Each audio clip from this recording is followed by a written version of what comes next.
नमस्कार दोस्तों, स्वागत है एक नए वीडियो में। हम लोग एडिटोरिया के न्यू बुक में एनसीईआरटी आधार सीरीज में दिया हुआ प्रैक्टिस सेट देख रहे हैं। आज प्रैक्टिस सेट नंबर 7 देखेंगे, जो भूगोल विषय प्रश्न पे आधारित है। इसमें 100 प्रश्न दिया हुआ है, फुल डिटेल सॉल्यूशन भी करेंगे। काफ़ी इंपॉर्टेंट प्रश्नों का संग्रह है, आप इसे पूरा ज़रूर देखें। और हाँ, अगर नए हैं तो चैनल को सब्सक्राइब करना ना भूलें। तो चलिए शुरू करते हैं पहला प्रश्न से। पहला प्रश्न है कि निम्न कथनों पर विचार करें। हेमेटाइट सर्वोत्तम प्रकार का लौह अयस्क है, ये गलत है। मैग्नेटाइट सर्वोत्तम प्रकार के लौह अयस्क है जिसमें 70% लोहांश जो है पाया जाता है। दूसरा है मैग्नीज का उपयोग कीटनाशक दवाओं व पेंट बनाने में किया जाता है, तो ये सही है। मैग्नीज मुख्य रूप से इस्पात के विनिर्माण में प्रयोग किया जाता है। 1 टन इस्पात बनाने में लगभग 10 किलोग्राम मैग्नीज की आवश्यकता होती है। इसका उपयोग ब्लीचिंग पाउडर, कीटनाशक दवा एवं पेंट बनाने में किया जाता है, यानी दूसरा जो है स्टेटमेंट सही है। तो सत्य कथन का चयन करें, तो सत्य कथन कौन है? तो पहला, तो आंसर हो जाएगा केवल 1। निम्न कथनों पर विचार करें और बताएं कि कितने कथन जो है वो सत्य है। तो भारत में मैग्नीज का सबसे बड़ा उत्पादक राज्य मध्य प्रदेश है, जो कि ये गलत है। सबसे बड़ा उत्पादक जो है वो कौन सा है? तो वो उड़ीसा राज्य है।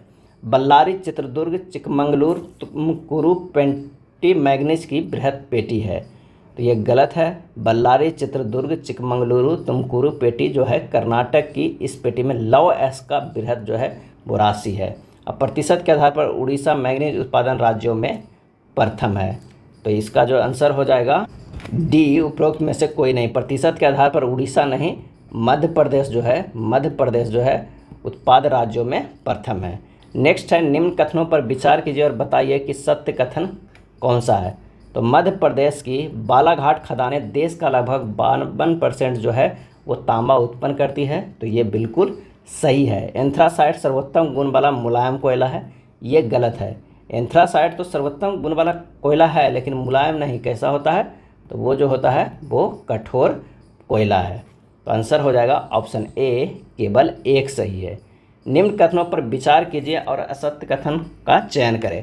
तो हिमाचल प्रदेश की पूगा घाटी भूतापीय ऊर्जा के लिए जाना जाता है, ये गलत है। कर्नाटक राज्य में स्थित नागरकोइल देश में पवन ऊर्जा के प्रभावी प्रयोगों के लिए जाने जाते हैं, ये भी गलत है। आंसर जो हो जाएगा ऑप्शन सी, 1 और 2 दोनों जो है वो गलत है। निम्न कथनों पर विचार कीजिए और बताइए कि सत्य कथन कौन सा है। तो भारत का चीनी उत्पादन में विश्व में प्रथम स्थान है, लेकिन गुड़ व खंडसारी के उत्पादन में इसका द्वितीय स्थान है। दूसरा है लौह उद्योग के लिए लौह अयस्क, कोकिंग कोल तथा चूना पत्थर का अनुपात जो है वो 1:2:4 का है, तो दोनों जो है स्टेटमेंट वो गलत है। क्योंकि अगर कहा जाए तो लौह उत्पादन का जो अनुपात होना चाहिए वो होना चाहिए 4:2:1। लौह अयस्क, कोकिंग कोल तथा चूना पत्थर का अनुपात होना चाहिए 4:2:1 होना चाहिए। भारत का चीनी उत्पादन में विश्व का दूसरा स्थान है, लेकिन गुड़ व खांडसारी के उत्पादन में इसका प्रथम स्थान है, तो ये भी गलत है। तो सत्य कथन ना तो 1 है और ना ही 2 है। अगला प्रश्न है कि निम्न कथनों पर विचार करें। क्रायोलाइट एक पिघली धातु है जो एल्युमिनियम उद्योग में इलेक्ट्रोलाइट का काम करती है। भारत के उर्वरक उद्योग में पोटास का पूर्णतः आयात किया जाता है। असत्य कथन कौन सा है? तो ये दोनों कथन जो है वो सत्य है, तो असत्य कथन कोई नहीं है, ना तो 1 है और ना ही जो है वो 2 है। निम्न कथनों पर विचार कीजिए और असत्य कथन का चयन करें। राज्य राजमार्ग की व्यवस्था तथा निर्माण का दायित्व राष्ट्रीय राजमार्ग प्राधिकरण NHAI को होता है, ये गलत है। जिला मार्ग की व्यवस्था का दायित्व राज्य के सार्वजनिक निर्माण विभाग का होता है, ये भी गलत है। तो आंसर जो हो जाएगा सी, 1 और 2 दोनों जो है वो असत्य है। राज्य मार्ग जो स्टेट हाईवे है, राज्यों की राजधानियों को जिला मुख्यालय से जोड़ने वाली सड़कें राज्य राजमार्ग कहलाती है। राज्य तथा केंद्र शासित क्षेत्रों में इनकी व्यवस्था तथा निर्माण का दायित्व राज्य के सार्वजनिक निर्माण विभाग PW का होता है। और जिला मार्ग, ये सड़कें जिले के विभिन्न प्रशासनिक केंद्रों को जिला मुख्यालय से जोड़ती है।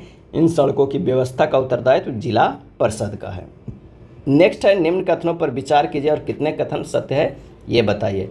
तो उत्तर दक्षिण गलियारा श्रीनगर को कन्याकुमारी से जोड़ता है। पूरब से पश्चिम गलियारा सिलचर को अहमदाबाद से जोड़ता है। सीमा सड़क संगठन 1962 में बनाया गया, तो इसमें 1 कथन ही सही है। भारत सरकार प्राधिकरण के अधीन सीमा सड़क संगठन जो देश के सीमांत क्षेत्रों में सड़कों का निर्माण व उनकी देख रेख करती है, यह संगठन बनाया गया था 1962 में नहीं 1960 में, जिसका कार्य उत्तर तथा उत्तरी पूर्वी क्षेत्रों में सामरिक महत्व की सड़कों का विकास करना और इन सड़कों के विकास के दुर्गम क्षेत्रों में अभिगम्यता बढ़ी है तथा इन क्षेत्रों को आर्थिक विकास की सहायता हुई है। तो आंसर जो हो जाएगा केवल एक स्टेटमेंट सही है। निम्न कथनों पर विचार करें और सत्य कथन का चयन करें।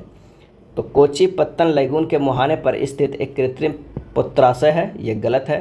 तूतीकोरिन पत्तन एक प्राकृतिक पुत्राशय है और इसका सही आंसर हो जाएगा बी, केवल 2, ये 2 सही है। निम्न कथनों पर विचार कीजिए और सत्य कथन का चयन करें। तो दामोदर नदी घाटी में टर्शियरी युग के कोयले के निक्षेप पाए जाते हैं, ये गलत है। गोंडवाना कोयला क्षेत्र उत्तर पूर्वी राज्यों में पाया जाता है, ये भी गलत है। तो आंसर हो जाएगा डी, ना तो 1 और ना ही 2। भारत में कोयला 2 प्रमुख भूगर्भिक युगों के शैल क्रम में पाया जाता है, एक गोंडवाना जिसकी आयु 200 लाख वर्ष से कुछ अधिक है और दूसरा टर्शियरी निक्षेप जो लगभग 55 लाख वर्ष पुराने हैं।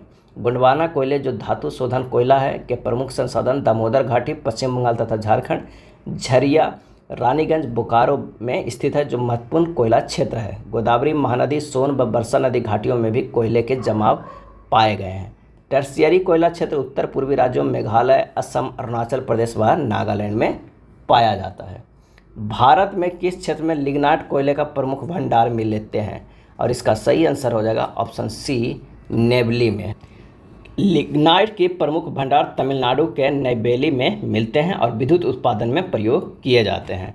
अगला है सही मिलान चुने। एक तरफ तापीय संयंत्र है, एक तरफ संबंधित राज्य है। अगर ध्रुवरन की बात करते हैं तो ये गुजरात में है, उरन की बात करते हैं तो महाराष्ट्र में, हरद्वागंज की बात करते हैं तो उत्तर प्रदेश में। आंसर जो हो जाएगा वो कौन हो जाएगा? तो हो जाएगा ऑप्शन बी, केवल 3 जो है वो सही है। अब बाकी ये दोनों जो है एक दूसरे के आड़े तिरछे में मैच करता है। गलत मिलान चुने, गलत मिलान। तो ये देखते हैं भंडारा जो है वो मैग्नीज का, बेबर बॉक्साइड का नहीं, ये होना चाहिए किसका? तो ये अब्रक का होना चाहिए, बेबर। नेल्लोर की बात करें तो ये अब्रक सही है और कटनी की बात करें तो ये जो है वो किसका होना चाहिए? वो बॉक्साइट का। तो हमारे पास जो है 2 और 4 जो है वो गलत मिलान है। तो आंसर जो हमारे पास होगा ऑप्शन सी हो जाएगा। कथनों पर विचार कीजिए और सत्य कथन का चयन कीजिए। प्रादेशिक भूगोल का विकास अलेक्जेंडर वॉन हम्बोल्ट द्वारा किया गया है, ये गलत है। सामान्य भूगोल का विकास कार्ल रिटर द्वारा किया गया, ये भी गलत है। तो आंसर जो हो जाएगा ना तो 1 और ना ही 2। भूगोल का अध्ययन का एक अंतर शिक्षण विषय है। प्रत्येक विषय का अध्ययन कुछ उपागमों के अनुसार किया गया है। इस दृष्टि में भूगोल के अध्ययन के 2 प्रमुख उपागम हैं, विषय वस्तुगत और प्रादेशिक। विषय वस्तुगत भूगोल का उपागम वही है जो सामान्य भूगोल का होता है। यह उपागम एक जर्मन भूगोलवेत्ता अलेक्जेंडर वॉन हम्बोल्ट द्वारा प्रवर्तित किया गया है, जबकि प्रादेशिक भूगोल का विकास हम्बोल्ट के समकालीन एक दूसरे जर्मन भूगोलवेत्ता कार्ल रिटर द्वारा किया गया है। नेक्स्ट है निम्न कथनों पर विचार कीजिए और सत्य कथन का चयन कीजिए। सत्य कथन का चयन कीजिए। एक भूकंप की छाया क्षेत्र दूसरे भूकंप के छाया क्षेत्र से सर्वथा भिन्न होता है, बिल्कुल सही है। भूकंप लेखी अधिकेंद्र से 145 डिग्री से परे केवल इस तरंगों के पहुंचने को ही दर्ज करते हैं, तो ये हो जाएगा गलत। आंसर जो हो जाएगा केवल 1 जो है वो सत्य है। निम्न कथनों पर विचार कीजिए और बताइए कि असत्य कथन कौन सा है। पी तरंगों की छाया क्षेत्र एस तरंगों की छाया क्षेत्र से अधिक विस्तृत है, ये गलत है। अधिक केंद्र से 105 डिग्री के परे पूरे क्षेत्र पे पी तरंगे नहीं पहुंचती, ये भी गलत है। आंसर जो हो जाएगा ऑप्शन सी, 1 और 2 दोनों असत्य है। 105 डिग्री से परे पूरे क्षेत्र में एस तरंगे नहीं पहुंचती है। एस तरंगों की छाया क्षेत्र पी तरंगों की छाया क्षेत्र से अधिक विस्तृत है। भूकंप अधिक केंद्र के 105 से 145 डिग्री तक पी तरंगों का छाया क्षेत्र एक पट्टी के रूप में पृथ्वी के चारों तरफ प्रतीत होता है। इस तरंगों की छाया क्षेत्र न केवल विस्तार में बड़ा है वरन यह पृथ्वी के 40% भाग से भी अधिक है। अगले प्रश्न पर चलते हैं कि निम्न कथनों पर विचार करें। निम्न कथनों पर विचार कीजिए और बताइए कि कौन सा जो कथन है वो क्या है? असत्य है। शील्ड ज्वालामुखी मुख्यतः ग्रेनाइट से निर्मित है, यह सत्य है। शील्ड ज्वालामुखी का ढाल काफ़ी तीव्र होता है, ये गलत है। हवाई द्वीप के ज्वालामुखी शील्ड ज्वालामुखी के सबसे अच्छे उदाहरण है, ये भी सही है। तो आंसर हो जाएगा सत्य कथन कौन सा है? तो वो है केवल 2 बी। निम्न विशेषताएं किस स्थलाकृति का उदाहरण है? कौन है? ये पृथ्वी पर पाए जाने वाले सबसे अधिक विस्फोटक ज्वालामुखी है। ज्वालामुखी में विस्फोट के दौरान विध्वंसक गर्त का निर्माण होता है। इन्हें लावा प्रदान करने वाले मैग्मा के भंडार इनके पास ही स्थित होते हैं। सही आंसर हो जाएगा ऑप्शन सी, ज्वालामुखी कुंड के बारे में ये कहा गया है। ज्वालामुखी अंतर्वेदी आकृतियों के संबंध में नीचे दिए गए युग्मों पर विचार कीजिए और बताइए कि कौन सा युग्म जो है वो क्या है, सुमेलित है। तो लावा का क्षैतिज दिशा में तस्तरी के रूप में जमा फैकोलित, ये गलत है। अंतर्वेदी आग्नेय चट्टानों को क्षैतिज तल में एक चादर के रूप में ठंडा होना सील, ये सही है। लावा के दरारों में धरातल के लगभग संपूर्ण अवस्था में ठंडा होकर दीवार की भांति संरचना डाइक, ये भी सही है। तो आंसर जो हो जाएगा वो केवल 2 और 3 जो है वो क्या है, सही है। निम्न कथनों पर विचार कीजिए और सत्य कथन का जो है वो चयन कीजिए। तो टिलाइट बेसाल्ट चट्टानें हैं जो हिमानी निक्षेपण से निर्मित होती है, ये जो है वो गलत है। हिमानी निर्मित टिलाइट चट्टानें पुरातन जलवायु और महाद्वीपों के विस्थापन के प्रमाण प्रस्तुत करते हैं, ये सही है। तो आंसर जो हो जाएगा बी, केवल 2 जो है वो सही है। निम्न में से किसने सर्वप्रथम यूरोप, अफ्रीका व अमेरिका के एक साथ जुड़े होने की संभावना व्यक्त की थी? आंसर हो जाएगा option C, Abraham Ortelius, Abraham Ortelius. Next प्रश्न है, वितलीय मैदान के संबंध में निम्न कथनों पर विचार करिए। ये विस्तृत मैदान महाद्वीपीय तटों व मध्य महासागरीय कटकों के बीच पाए जाते हैं। यह वह क्षेत्र है जहाँ महाद्वीपों से बहाकर लाए गए अवसाद इनके तटों के पास निक्षेपित होते हैं। सत्य कथन कौन हो जाएगा? तो ए, केवल 1 हो जाएगा। वितलीय मैदान ये विस्तृत मैदान महाद्वीपीय तटों व मध्य महासागरीय कटकों के बीच पाए जाते हैं। वितलीय मैदान वह क्षेत्र है जहाँ महाद्वीपों से बहाकर लाए गए अवसाद इनके तटों से दूर निक्षेपित होते हैं। अगला है, निम्न कथनों पर विचार कीजिए और असत्य कथन का चयन कीजिए। इसमें असत्य कथन कौन सा है? तो एक विवर्तनकी प्लेट केवल महाद्वीपीय स्थलमंडलों से मिलकर बना है, तो ये गलत है। स्थलमंडल में केवल प्रपट्टी को शामिल किया जाता है, ये भी गलत है। यूरेशियन प्लेट को महाद्वीपीय प्लेट कहा जाता है, ये बिल्कुल सही है। आंसर हो जाएगा बी, केवल 1 और 2 जो है वो असत्य है। कथनों पर विचार कीजिए और सही मिलान है उसके बारे में बताइए। तो नजका प्लेट उत्तर अमेरिका और प्रशांत महासागरीय प्लेट के बीच स्थित है, तो ये जो है वो क्या है, वो गलत है। नजका प्लेट यह दक्षिण अमेरिका व प्रशांत महासागरीय प्लेट के बीच स्थित है। फिलीपीन प्लेट यह एशिया महाद्वीप और प्रशांत महासागरीय प्लेट के बीच स्थित है, बिल्कुल सही। कैरोलिन प्लेट की बात करते थे, यह फिलिपियन व इंडियन प्लेट के बीच स्थित है, ये भी सही है। आंसर जो हो जाएगा 2 और 3 जो है वो सही है। निम्न कथनों पर विचार कीजिए और कितने कथन असत्य है ये बताइए। अपसारी सीमा पर नई प्रपट्टी का निर्माण होता है। रूपांतरण सीमा पर नई प्रपट्टी का निर्माण और नई प्रपट्टी का विनाश दोनों होता है। मध्य अटलांटिक कटक अभिसारी सीमा का उदाहरण है। इसमें जो है केवल 2 जो है वो कथन जो है वो असत्य है। क्या है? असत्य है। आइए इसके बारे में डिटेल जानते हैं कि अपसारी सीमा, जब 2 प्लेट एक दूसरे से विपरीत दिशा में अलग हटती है और नई प्रपट्टी का निर्माण होता है, उन्हें अपसारी प्लेट कहते हैं। और वह स्थान जहाँ से प्लेट एक दूसरे से दूर हटती है इन्हें प्रसारी स्थान भी कहा जाता है। अपसारी सीमा का सबसे अच्छा उदाहरण मध्य अटलांटिक कटक है। यहाँ से अमेरिकी प्लेटें उत्तर अमेरिका व दक्षिण अमेरिका प्लेटें तथा यूरेशियन व अफ्रीकी प्लेटें अलग हो रही है। रूपांतरण सीमा, जहाँ न तो नई प्रपट्टी का निर्माण होता है और न ही प्रपट्टी का विनाश होता है, उन्हें रूपांतरण सीमा कहते हैं। इसका कारण है कि इस सीमा पर प्लेटें एक दूसरे के साथ साथ क्षैतिज दिशा में सरक जाती है। निम्न कथनों पर विचार कीजिए और सत्य कथन का हमें चयन कीजिए। अपक्षय एक स्वस्थानीय प्रक्रिया है, बिल्कुल सही। जल योजन भौतिक अपक्षय प्रक्रिया के उदाहरण है, तो ये गलत है। आंसर जो हो जाएगा केवल 1 जो है वो सही है। निम्न में से किस हिमनद स्थल रूप का विकास हिमनद दरारों में भारी चट्टानें मलबे के भरने व उसके बर्फ के नीचे रहने से होता है? और इसका सही आंसर हो जाएगा ऑप्शन सी, ड्रमलिन। क्या होता है? ड्रमलिन। कथनों पर विचार कीजिए और सत्य कथन का चयन कीजिए। अधिकतर सर्क हिमनद घाटियों के शीर्ष पर पाए जाते हैं, बिल्कुल सही। सर्क गहरे, लंबे व चौड़े गर्त है जिनकी दीवार मंद ढाल वाली, सीधी या अवतल होती है, ये गलत है। आंसर जो हो जाएगा केवल 1 सही होता है। कथनों पर विचार करें और असत्य कथन का चयन करें। कास्ट स्थलाकृतियाँ का निर्माण हिमनद के द्वारा होता है, ये गलत है। एस्कर, ड्रमलिन व हॉर्न हिमनद द्वारा निक्षेपित स्थल रूप के प्रकार है, ये भी गलत है। आंसर जो हो जाएगा वो 1 और 2 दोनों जो है वो असत्य कथन है। निम्न कथनों पर विचार कीजिए और सत्य कथन का चयन कीजिए। स्टैलेग्माइट विभिन्न मोटाइयों के लटकते हुए हिम स्तंभ जैसे होते हैं जो कंदराओं के छत से लगे होते हैं, तो ये भी सत्य नहीं है। स्टैलेक्टाइट जो है कंदराओं की छत से धरातल पर टपकने वाले चूना मिश्रित जल से बनते हैं, ये भी गलत है। तो आंसर हो जाएगा ना तो 1 और ना ही 2 जो है वो सत्य कथन है। स्टैलेक्टाइट या स्टैलेग्माइट जो है विभिन्न मोटाइयों के लटकते हुए हिमस्तंभ जैसे होते हैं। प्रायः यह आधार पर या कंदरा की छत के पास मोटे होते हैं और अंत के छोर पर पतले होते जाते हैं। ये अनेक आकारों में दिखाई देते हैं। स्टैलेग्माइट जो है कंदराओं के फर्श से ऊपर की तरफ बढ़ते हैं। वास्तव में स्टैलेग्माइट कंदराओं की छत से धरातल पर टपकने वाले चूना मिश्रित जल से बनते हैं या स्टैलेक्टाइट के ठीक नीचे पतले पाइप की आकृति में बनते हैं। निम्न कथनों पर विचार कीजिए और बताइए क्या सत्य कथन का चयन करें। आंसर हो जाएगा कि एवरेस्ट चोटी हॉर्न का उदाहरण है, ये सही है। बहुत गहरी हिमनद गर्त जिनमें समुद्री जल भर जाता है, जो समुद्री तटरेखा पर होती है, उन्हें फ्योर्ड कहते हैं, ये भी सही है। तो आंसर जो हो जाएगा वो डी, ना तो 1 और ना ही 2 जो है वो असत्य है, दोनों सत्य है।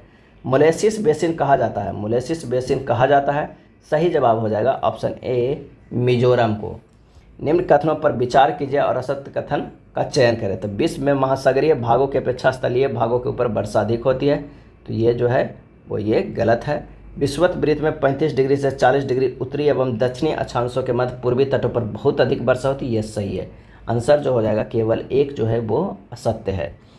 निम्न कथनों पर विचार कीजिए और सत्य कथन का चयन करें। ओस के बनने के लिए उष्मांक जमाव बिंदु के नीचे होना चाहिए, ये गलत है।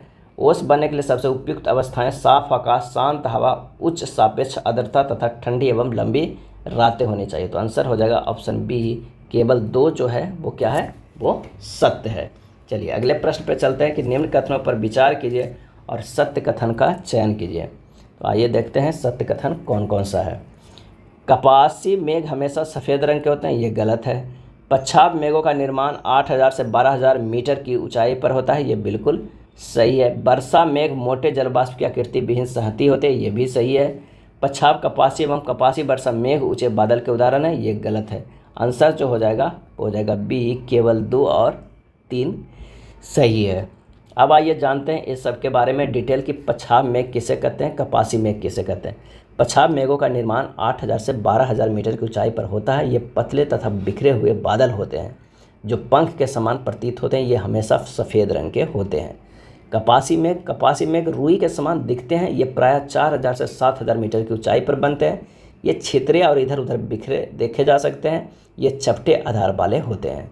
स्तरीय मेघ की बात करते हैं तो जैसा कि नाम से प्रतीत होता है कि ये परतदार बादल होते हैं जो आकाश के बहुत बड़े भाग पर फैले रहते हैं। ये बादल सामान्यतः या तो ऊष्मा के ह्रास या अलग अलग तापमानों पर हवा के आपस में मिश्रित होने से बनते हैं। अगला प्रश्न है कि कोपेन के जलवायु वर्गीकरण के अनुसार निम्न कथनों पर विचार करें। एक तरफ जलवायु प्रकार है, एक तरफ कोट अक्षर। उष्णकटिबंधीय आर्द्र एवं शुष्क, उष्णकटिबंधीय आर्द्र एवं शुष्क का जो होता है वो क्या होता है, AW होता है। अगर भूमध्य सागरीय की बात करें तो ये होता है CS से।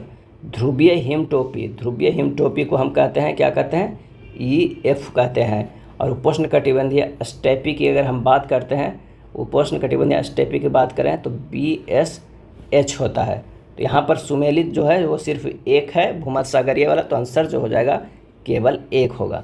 निम्न विशेषता किस प्रकार की जलवायु की है।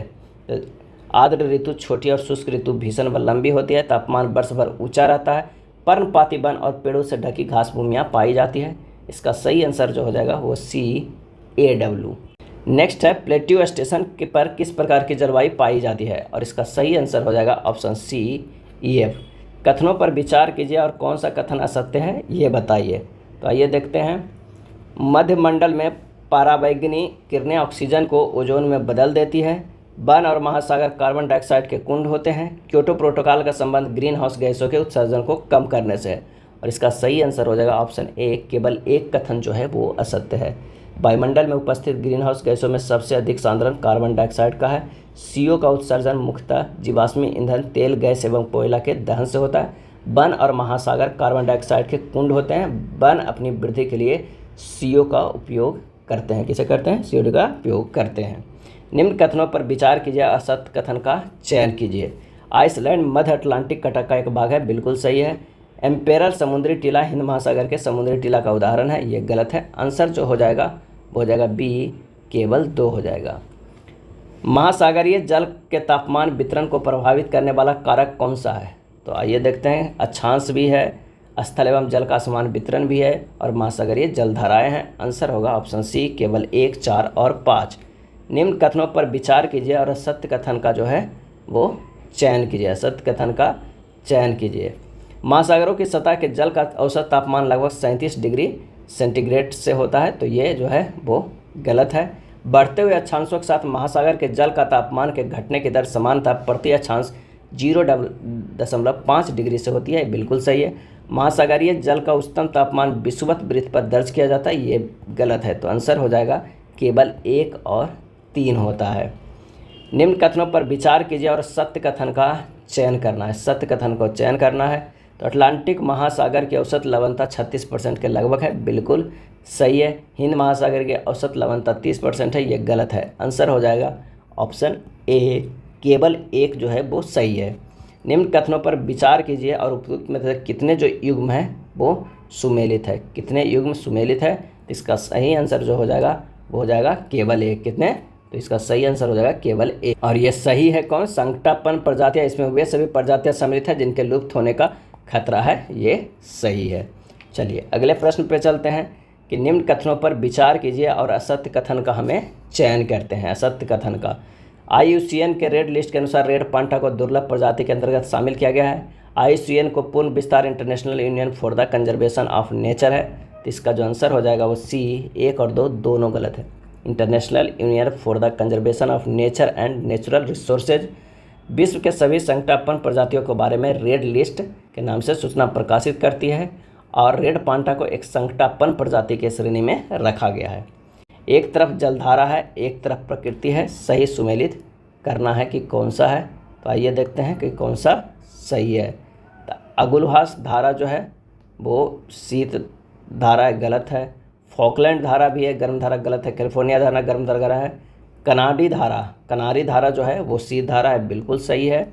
और क्यूरोसीवी धारा जो है गर्म धारा, ये भी सही है। तो आंसर जो हो जाएगा वो कौन हो जाएगा? केवल 4 और 5 जो है वो सही है। अगला प्रश्न है ज्वार के प्रकार और एक तरफ विशेषता। इसमें बताना गलत मिलान कौन है। तो अर्थ दैनिक ज्वार भी गलत है, दैनिक ज्वार भी गलत है। मिश्रित ज्वार की बात करते हैं कि इसके अंतर्गत ज्वार भाटा की ऊंचाई में भिन्नता होती है, ये सही है। आंसर जो हो जाएगा कौन सा? तो हो जाएगा बी केवल 1 और 2 जो है वो गलत है। अर्थ दैनिक ज्वार यह सबसे समान है ज्वारीय प्रक्रिया है जिसके अंतर्गत प्रत्येक दिन 2 उच्च और 2 निम्न ज्वार आते हैं। 2 लगातार उच्च एवं निम्न ज्वार लगभग समान ऊंचाई की होती है। दैनिक ज्वार की बात करते हैं तो इसमें प्रतिदिन केवल 1 उच्च एवं 1 निम्न ज्वार आता है। उच्च एवं निम्न ज्वारों की ऊंचाई जो है वो समान होती है। कथनों पर विचार कीजिए और सत्य कथन का चयन करें। तो कच्छ के रण में दुर्गा दुबानी में ज्वारों का इस्तेमाल कर विद्युत संयंत्र लगाया जा रहा है, ये गलत है। ज्वार भाटा तलछटों को डिसिल्टेशन में मदद करते हैं। ज्वार भाटा तलछटों के डिसिल्टेशन में मदद करते हैं। आंसर हो जाएगा ऑप्शन बी केवल 2 सही है। निम्न कथनों पर विचार कीजिए और सत्य कथन को चयन करें। तो आइए तरंग गति को नॉट में मापा जाता है, बिल्कुल सही। 2 लगातार शिखरों या गर्तों के बीच की लंबत दूरी का तरंग दैर्घ्य कहते हैं, ये गलत हो जाएगा। तो आंसर जो हो जाएगा केवल 1 होता है। क्या होता है? 1 होता है। उष्णकटिबंधीय चक्रवात की उत्पत्ति व विकास हेतु अनुकूल स्थितियां हैं और इसका आंसर हो जाएगा कौन सा? तो उसका आंसर हो जाएगा बृहद समुद्री सतह और समुद्री तल तंत्र पर ऊपरी अपसरण। केवल 1 और 5, केवल 1 और 5। और यहाँ पर देखें कि 2 लगातार शिखरों या गर्तों के बीच की लंबता दूरी को तरंग दैर्घ्य कहते हैं, ये गलत है। या 2 लगातार शिखरों या गर्तों के बीच की क्षैतिज दूरी कहते हैं, बीच की क्षैतिज दूरी जो है वो तरंग दैर्घ्य कहलाते हैं। नेक्स्ट है निम्न कथनों पर विचार कीजिए और सत्य कथन का चयन करें। सत्य कथन का चयन करें। तो घोलरंग व डोलायन कंदराओं की छत के गिरने से या पदार्थों के स्खलन द्वारा आपस में मिल जाते हैं जिससे लेपिस का निर्माण होता है, ये गलत है। चूना पत्थर चट्टानों के तल पर घुलन क्रिया द्वारा छोटे व मध्यम आकार के छोटे घोल गर्तों का निर्माण होता है जिनके विलय पर इन्हें विलयन रंध्र कहते हैं। तो आंसर हो जाएगा केवल 2 सही है। कथनों पर विचार कीजिए और कितने कथन सत्य हैं ये बताइए। तो आइए देखते हैं इसमें कितने कथन सत्य है। तो इसमें कथन सत्य जो है वो केवल 1 है, केवल 1 है। अगर हम मानक मील की बात करें तो मानक मील बराबर होता है 63.360 इंच। समुद्री मील की बात करें तो 72। अगला प्रश्न है, निम्न कथनों पर विचार कीजिए और कितने कथन सत्य है। तो इसका जो सही आंसर हो जाएगा वो हो जाएगा केवल एक कथन सही है। तो कौन सा है? तो भारत के सीमांतगढ़ क्षेत्र आगे समुद्र की ओर लगभग 21.9 किलोमीटर तक फैला हुआ है, ये सही है। कितना तक फैला हुआ है? 12 समुद्री मील तक फैला हुआ है, जिसे कह सकते हैं कि 21.9 किलोमीटर तक फैला हुआ है। स्कूल भवन एक बोर्ड वेब पोर्टल है जिसका संबंध स्कूलों के भवन के निर्माण से है, तो ये गलत है। स्कूल भवन एक वेब पोर्टल है जो देश के प्राकृतिक संसाधनों, पर्यावरण और सतत विकास में उनकी भूमिका के बारे में छात्रों के बीच जागरूकता लाने के मानचित्र आधारित शिक्षा प्रदान करता है। दूसरा है कि एक मानक मील 72,960 इंच है, जबकि एक समुद्री मील 63,360 इंच के बराबर है, तो ये भी गलत है। मानक मील जो होता है, मानक मील वो होता है 63,360 इंच, और समुद्री मील होता है, समुद्री मील वो होता है 72,960 इंच होता है। क्या होता है? इंच होता है। तो आंसर हो जाएगा केवल एक सही है। निम्न कथनों पर विचार करें और बताएं कि सत्य कथन कौन सा है। तो सिंधु गंगा ब्रह्मपुत्र मैदान का निर्माण मुख्य रूप से हिमालय पर्वतमाला निर्माण प्रक्रिया के तीसरे चरण में हुआ था, ये बिल्कुल सही है। सिंधु गंगा ब्रह्मपुत्र मैदानों में जलोढ़ की औसत गहराई 2000 से 3000 मीटर है, ये गलत है। औसत गहराई 1000 से 2000 मीटर है। तो सही आंसर जो हो जाएगा वो केवल एक हो जाएगा। निम्नलिखित युग्मों पर विचार कीजिए और बताइए कि सही युग्म कौन सा है। तो आइए देखते हैं कि इनमें से सही युग्म कौन है। तो जो जिला दर्रा की बात करते हैं तो बृहत हिमालय में ये सही है। बनिहाल दर्रा जास्कर श्रेणी गलत है। फोटुला दर्रा पीर पंजाल गलत है। खरदुगल्ला दर्रा लद्दाख श्रेणी में ये सही है। तो आंसर जो हो जाएगा केवल 1 और 4। बृहत हिमालय में जो जिला पीर पंजाल बनिहाल जास्कर श्रेणी में फोटुला और लद्दाख श्रेणी में खरदुगल्ला जैसे महत्वपूर्ण दर्रे स्थित हैं। असत्य कथन को चुनना है। बंगाल की खाड़ी के भारतीय द्वीप 80 डिग्री उत्तर से 12 डिग्री उत्तर और 71 डिग्री पूरब से 74 डिग्री पूरब के बीच बिखरे हुए, ये गलत है। बैरन आइसलैंड नामक भारत का एकमात्र जीवंत ज्वालामुखी निकोबार द्वीप समूह में स्थित है, ये सही है। माउंट कोयोबा उत्तरी अंडमान में अवस्थित है, माउंट कोयोबा, तो ये जो है वो क्या हो जाएगा? ये गलत है। लक्षद्वीप और मिनिकॉय प्रवाल निक्षेप से बना है, ये सही है। तो आंसर जो हो जाएगा असत कथन कौन सा? तो 1 और 3 हो जाएगा। सी जो है वो सही हो जाएगा। टार पर्वत, स्कंद, टेकरी, पहाड़ी श्रृंखलाएँ आदि प्राकृतिक स्थलाकृति भारत के किस भू आकृतिक खंड में पाया जाता है? और इसका सही आंसर जो हो जाएगा वो हो जाएगा बी, प्रायद्वीपीय पठार। निम्न कथनों पर विचार कीजिए और सत्य कथन का चयन कीजिए। ये देखते हैं। प्रायद्वीपीय पठार की सबसे ऊंची चोटी नीलगिरी पहाड़ियों में स्थित है, गलत है। पूर्वी और पश्चिमी घाट नीलगिरी पहाड़ियों में आपस में मिलते हैं, ये सही है। आंसर जो हो जाएगा वो हो जाएगा बी, केवल 2 जो है वो सही है। कथनों पर विचार करना है, असत्य कथन का चयन करना है। पश्चिम घाट को कर्नाटक में स्थानीय तौर पर नीलगिरी के नाम से जाना जाता है, बिल्कुल सही। पूर्वी घाट की तुलना में पश्चिमी घाट ऊँचे और अविरत है, ये भी सही है। तो ना तो 1 और ना ही 2 जो है वो क्या है? असत्य है। नेक्स्ट प्रश्न पे चलते हैं कि निम्न कथनों पर विचार कीजिए और में से कितने कथन जो है वो असत्य है। तो इसमें जो आंसर जो हो जाएगा वो हो जाएगा बी, केवल 2 जो है वो कथन जो है वो असत्य है। अगला प्रश्न है, कथनों पर विचार करें और असत्य कथन का चयन करें। बृहत हिमालय और जास्कर के बीच डल झील अवस्थित है, ये गलत है। बृहत हिमालय और पीर पंजाल के बीच जो है वो विश्व प्रसिद्ध कश्मीर घाटी और डल झील स्थित है। वैष्णो देवी अमरनाथ गुफा उत्तरी पश्चिमी हिमालय में स्थित है, ये सही है। तो आंसर जो हमारे पास हो जाएगा वो हो जाएगा केवल 1। कांगंतु चोटी किस हिमालय का भाग है? कांगंतु चोटी, और इसका सही आंसर हो जाएगा ऑप्शन सी, अरुणाचल हिमालय के। कथनों पर विचार कीजिए और सत्य कथन है उसका चयन करें। तो मुनापा जनजाति कश्मीर हिमालय में बसी जनजाति है, गलत है। लैंसडाउन पर्वत नगर सिक्किम हिमालय में अवस्थित महत्वपूर्ण नगर है, ये भी गलत है। आंसर हो जाएगा डी, ना तो 1 और ना ही 2 है। हिमालय और उत्तराखंड हिमालय के कुछ महत्वपूर्ण पर्वत नगर है, जैसे धर्मशाला, मसूरी, कसौली, अल्मोड़ा, लैंसडाउन और रानीखेत इसी क्षेत्र में स्थित है। अरुणाचल हिमालय इस क्षेत्र में पश्चिम से पूरब में बसी कुछ जनजातियां इस प्रकार हैं: मोनपा, अबोर, मिसमी, नीसी और नागा। निम्न कथनों पर विचार कीजिए और सत्य कथन का हमें चयन करना है कि सत्य कथन का चयन करें। आइए देखते हैं। जब मुख्य नदियां एक दूसरे के समानांतर बहती हो तथा सहायक नदियां उनसे समकोण पर मिलती हो, ऐसे प्रतिरूप को वृक्षाकार प्रतिरूप कहा जाता है। तो ये जो है वो गलत है। सभी दिशाओं से नदियां बहकर किसी झील या गर्त में विसर्जित होती है, ऐसे प्रतिरूप को अरीय प्रतिरूप कहा जाता है, ये भी गलत है। आंसर हो जाएगा ऑप्शन डी, ना तो एक और ना ही दो सही है। निम्न कथनों पर विचार कीजिए और कितने कथन जो है वो असत्य है। तो यहाँ जो हो जाएगा केवल 2 कथन जो है असत्य है। कितने? 2 कथन। निम्न कथनों पर विचार कीजिए, उत्तर में कितने असत्य हैं। तो इसका जो सही आंसर हो जाएगा वो हो जाएगा ऑप्शन सी, सभी जो तीनों हैं वो क्या है?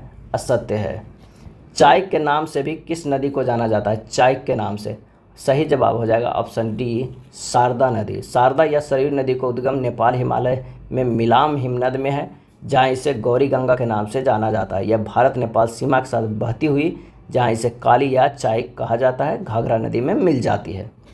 कथनों पर विचार कीजिए और असत्य कथन का चयन कीजिए। इसमें असत्य कथन, केरल की सबसे बड़ी नदी पेरियार अन्नामलाई पहाड़ियों से निकलती है, ये गलत है। पेरियार नदी को पुनानी के नाम से भी जाना जाता है, ये भी गलत है। आंसर जो हो जाएगा 1 और 2 दोनों गलत है। केरल की तटरेखा छोटी है। केरल की सबसे बड़ी नदी भरतपुझा है, अन्नामलाई पहाड़ियों से निकलती है, इसे पेनानी के नाम से भी जाना जाता है। ये लगभग 5397 वर्ग किलोमीटर क्षेत्र को अपवाहित करती है। पश्चिम की ओर बहने वाली छोटी नदियाँ की अगर हम बात करें तो इसका जो सही आंसर हो जाएगा वो कौन सा हो जाएगा? तो हो जाएगा, एक तो शत्रुंजी नदी की बात करते हैं, दूसरा भद्रा नदी भी, और ढाकर नदी, और एक जो है वो कालिंदी नदी। ये सब पश्चिम की ओर बहने वाली छोटी नदियां हैं। आंसर हो जाएगा ऑप्शन सी। अगला प्रसिद्ध स्थानीय तूफान और राज्य है। इसमें से कौन सा है जो सही है? तो काल बैसाखी की अगर बात करें तो असम में ये सही है, और फूलों वाली बौछार केरल में ये सही है। तो आंसर जो हो जाएगा 2 और 4, केवल बी जो है वो सही हो जाएगा। निम्न कथनों पर विचार करें और सत्य कथन का चयन करें। इनमें से सत्य कथन कौन है? तो समुद्र पर टोर्नेडो को जल स्तंभ कहते हैं, बिल्कुल सही। तड़ितंजा तथा टोर्नेडो अपेक्षाकृत कम क्षेत्रफल तक सीमित होते हैं, ये भी सही है। आंसर जो हो जाएगा ऑप्शन सी, 1 और 2 जो है वो दोनों सही है। निम्न कथनों पर विचार कीजिए और सत्य कथन को चयन करें। समुद्र से बढ़ती दूरी के साथ मानसून वर्षा में वृद्धि की प्रवृत्ति पाई जाती है, तो ये जो है वो क्या है? गलत है। मानसून वर्षा मुख्य रूप से उच्चावच अथवा भू आकृति द्वारा नियंत्रित होता है, ये सही है। आंसर हो जाएगा केवल 2 सही हो जाएगा। मानसून के निवर्तन की ऋतु के संबंध में निम्न कथनों पर विचार कीजिए और सत्य कथन को चयन करें। तो इस ऋतु में आकाश स्वच्छ हो जाता है और तापमान घटने लगता है, गलत है। इस ऋतु में उत्तरी भारत में सूखा, जबकि प्रायद्वीप के पूर्वी भागों में वर्षा होती है, यह सही है। आंसर हो जाएगा केवल 2। क्या हो जाएगा? केवल 2। निम्न कथनों पर विचार कीजिए और असत्य कथन का चयन करें। नीम, खेजड़ी और पलाश उष्णकटिबंधीय कांटेदार वन की प्रमुख वृक्ष की प्रजातियां हैं, बिल्कुल सही है। सेमल, कुसुम और चंदन शुष्क पर्णपाती वन के वनस्पति के उदाहरण हैं, ये जो है वो गलत है। आंसर हो जाएगा बी, केवल 2 हो जाएगा। निम्न कथनों पर विचार कीजिए और असत्य कथन का जो है हमें चयन करना है। तो नीलगिरी जीव मंडल निश्चय भारत का पहला जीव मंडल निश्चय है, बिल्कुल सही। साइलेंट वैली और सिद्धू-बानी पहाड़ी अगस्ता मलाई जीव मंडल निश्चय का भाग है, ये गलत है। आंसर हो जाएगा बी, केवल 2। नीलगिरी जीव मंडल निश्चय, इसकी स्थापना जो है कब हुआ था? 1986 ईस्वी में हुई थी, और यह भारत का पहला जीव मंडल निश्चय है। यह निश्चय में वायनाड वन्य जीवन सुरक्षित क्षेत्र, नागरहोल, बांदीपुर और मदुमलाई नीलम्बूर का सारा वन से ढका ढाल, उत्तरी नीलगिरी पहाड़, साइलेंट वैली और सिद्धू बानी पहाड़ियाँ शामिल है। इस जीव मंडल नीचे का कुल क्षेत्रफल जो है 5520 वर्ग किलोमीटर है। रोडोडेंड्रॉन, सिल्वर फर, जूनिपर किस प्रकार के वन से संबंधित है? और इसका सही आंसर हो जाएगा ऑप्शन सी, पर्वतीय वन से। नदी के किस अवस्था में जलप्रपात व छिपकाएँ लुप्त हो जाती है? और इसका आंसर हो जाएगा बी, प्रौढ़ावस्था में। निम्न कथनों पर विचार कीजिए और असत्य कथन बताइए। आर्द्र प्रदेशों में जलोढ़ पंख प्रायः निम्न शंकु की आकृति तथा शीर्ष से पाद तक मंद ढाल वाले होते हैं, बिल्कुल सही। शुष्क व अर्धशुष्क जलवायवीय प्रदेशों में जलोढ़ पंख तीव्र ढाल वाले व उस शंकु बनाते हैं, ये भी सही। आंसर हो जाएगा डी, ना तो 1 और ना ही 2 सही है। याकोहामा रणनीति संबंधित है, और इसका आंसर हो जाएगा डी, प्राकृतिक आपदा न्यूनीकरण से। कथनों पर विचार करना है और सत्य कथन का चयन करना है। क्या करना है? सत्य कथन का चयन करना है। तो आइए देखते हैं। वायुमंडल के विभिन्न संस्तरों को क्रम है क्षोभमंडल, मध्यमंडल, सप्ताहमंडल, बाह्यमंडल और बहिर्मंडल, ये गलत है। मौसम में परिवर्तन क्षोभमंडल में होता है, ये बिल्कुल सही है। आंसर जो होगा ऑप्शन बी, केवल 2 होगा। तापमान की स्थिति के अनुसार वायुमंडल को 5 विभिन्न स्तरों में बांटा गया, क्षोभमंडल, सप्ताहमंडल, मध्यमंडल, बाह्यमंडल और बहिर्मंडल। वन्य प्राणी अधिनियम पारित हुआ था, वन्य प्राणी, सही जवाब हो जाएगा ऑप्शन बी, 1972 ईस्वी में। न्यूनतम समर्थन मूल्य एमएसपी के संदर्भ में उत्पादन की C2 लागत के संदर्भित करता है, और इसका सही आंसर होगा सी, किसानों के स्वामित्व वाली भूमि और मशीनरी पर छोड़े गए ब्याज सहित उत्पादन की वास्तविक लागत।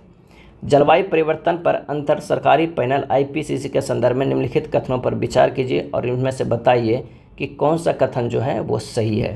तो इसका उद्देश्य मानव गतिविधि के कारण होने वाले जलवायु परिवर्तन के बारे में वैज्ञानिक ज्ञान को आगे बढ़ाना है, बिल्कुल सही हो जाता है। यह अनुसंधान करते समय या मूल्यांकन रिपोर्ट तैयार करते समय जलवायु परिवर्तन के सामाजिक आर्थिक प्रभाव पर विचार करता है, ये भी सही है। आंसर हो जाएगा सी, केवल 1 और 3। म्यूनिक सुरक्षा सम्मेलन के संदर्भ में निम्नलिखित कथनों पर विचार कीजिए और बताइए कि कितने सही है। इसका आंसर हो जाएगा केवल 1 जो है वो सही है। निम्नलिखित कथनों पर विचार कीजिए और बताइए कि कितने सही है। तो इसका आंसर हो जाएगा केवल 1। कौन सा होगा? केवल 1 जो है वो सही है। नेक्स्ट प्रश्न है कि सागर आकलन दिशा निर्देश के बारे में निम्नलिखित में कौन सा सही है, और इसका सही जवाब हो जाएगा डी। इन दिशा निर्देशों का उद्देश्य भारतीय बंदरगाहों की रसद प्रदर्शन का मानचित्रण और बेंच मार्किंग करना है। PM सूर्य घर मुफ्त बिजली योजना का शुभारंभ किसने किया है, और इसका आंसर हो जाएगा ऑप्शन बी, नरेंद्र मोदी। भारत के पहले चीफ ऑफ डिफेंस स्टाफ स्वर्गीय जनरल बिपिन रावत की प्रतिमा का अनावरण कहाँ किया गया था? आंसर हो जाएगा ऑप्शन डी, देहरादून। पहला डिजिटल इंडिया फ्यूचर स्किल शिखर सम्मेलन कहाँ आयोजित किया जा रहा है? आंसर हो जाएगा ऑप्शन सी, गुवाहाटी। किस राज्य में कोमरावेली रेलवे स्टेशन की आधारशिला रखी गई है? आंसर हो जाएगा ऑप्शन ए, तेलंगाना। किस राज्य में प्रधानमंत्री मोदी वीर लचित बरफुकन की 125 फीट ऊंची प्रतिमा का अनावरण करेंगे? आंसर हो जाएगा ऑप्शन बी, असम। प्रधानमंत्री नरेंद्र मोदी किस राज्य में श्री कलिक धाम मंदिर का आधारशिला रखे हैं? आंसर हो जाएगा ऑप्शन बी, उत्तर प्रदेश। ध्वनि प्रौद्योगिकी आधारित एंटी ड्रोन सिस्टम किस IIT द्वारा विकसित किया गया था? आंसर हो जाएगा ऑप्शन सी, IIT जम्मू के द्वारा।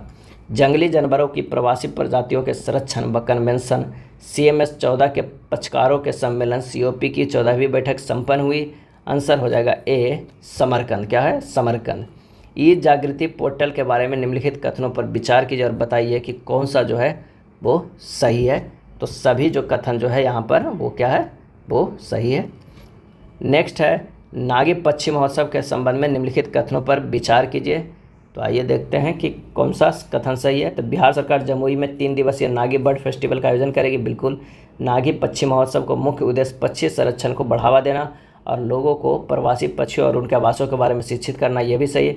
पर्यटन को बढ़ावा देने के साथ साथ यह महोत्सव प्राकृतिक जीवन का समर्थन करेगा, ये भी सही है। तो आंसर जो हो जाएगा उपरोक्त में से सभी। मिलन नौसेना अभ्यास किस स्थान पर आयोजित किया गया है? आंसर हो जाएगा ऑप्शन ए, विशाखापत्तनम में। EIU की लोकतंत्र सूचकांक रिपोर्ट 2023 में कौन सा देश शीर्ष पे रहा? आंसर हो जाएगा ऑप्शन डी, नॉर्वे। चुनावी बॉन्ड योजना के संदर्भ में निम्नलिखित कथनों पर विचार कीजिए और कौन सा सही है वो बताइए। तो यह एक वचन पत्र की तरह जारी किया गया एक बॉन्ड है जो एक वाहक बैंकिंग समाधान होगा और खरीदार या दाता का नाम नहीं होगा, ये बिल्कुल सही है। चुनावी बॉन्ड केवल व्यक्तियों द्वारा खरीदे जा सकते हैं, ये गलत है। आंसर हो जाएगा केवल 1 सही है। हाल ही में चेन्नई ओपन टेनिस टूर्नामेंट का एकल खिताब किसने जीता है? आंसर हो जाएगा ऑप्शन बी, सुमीत नागल ने।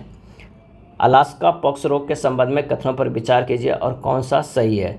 तो वे जूनोटिक वायरस है जो मनुष्यों सहित जेनेटिक वायरस सहित विभिन्न स्तनधारियों को संक्रमित कर सकते हैं, बिल्कुल सही है। यह एक राइनो वायरस है, गलत है। यह एक डबल स्टैंडर्ड DNA वायरस है, बिल्कुल सही। आंसर जो हो जाएगा वो 100 के सीन हो जाएगा। 1 और 3 दोनों जो है वो क्या है, वो सही है। ये था एडिटोरिया बुक में दिया हुआ NCERT प्रैक्टिस सेट कक्षा 6 से 12। अगर वीडियो अच्छा लगा तो लाइक एंड शेयर कर दीजिएगा। धन्यवाद।